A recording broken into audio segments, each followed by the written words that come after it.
Now that's a disk drive.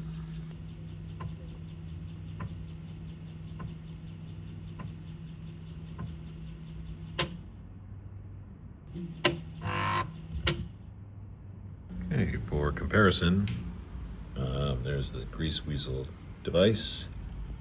Here's a 1200K floppy drive doing the same read.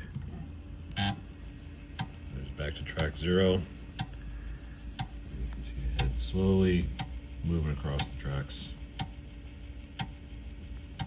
Much simpler design. There's a circuit board underneath, but way less circuitry than the 360K.